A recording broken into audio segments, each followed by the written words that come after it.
Dear friends, thank you for the opportunity to address you with this video message.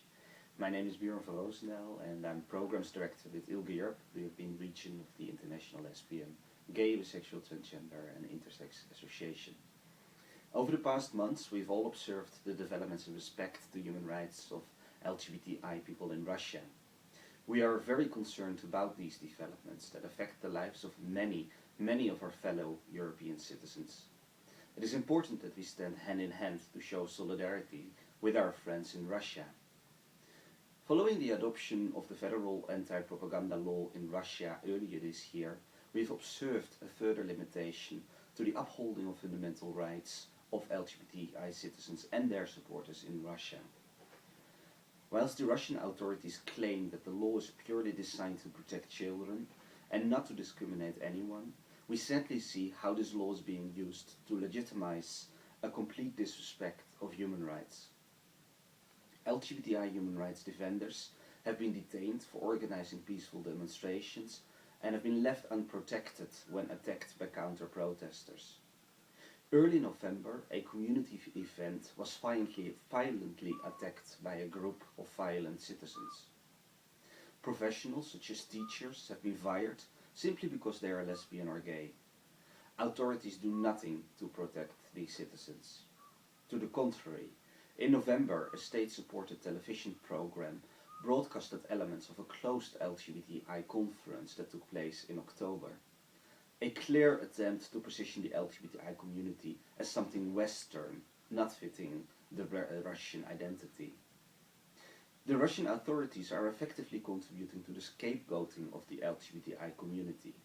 This contributes to a climate in which stigmatization, discrimination and even violence to the LGBT community is considered to be normal.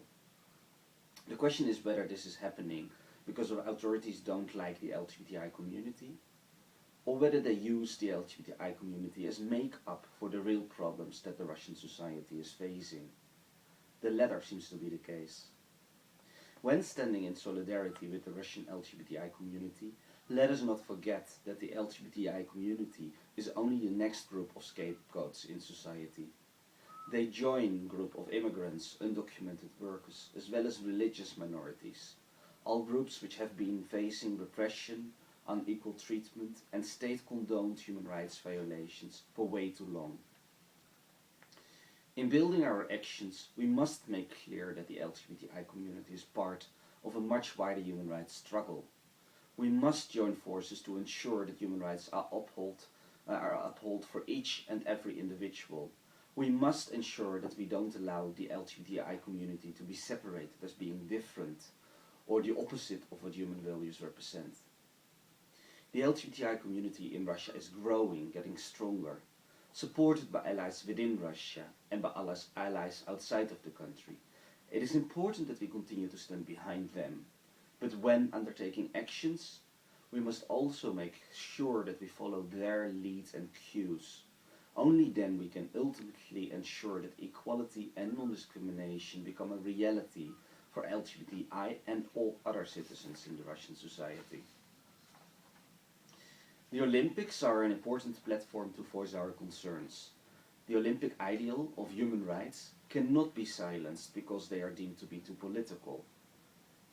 There should be space for human rights everywhere and always, in particular at times when large groups of citizens are being silenced. Let us also build other platforms for dialogue. The Council of Europe and the United Nations have been very clear about the propaganda laws.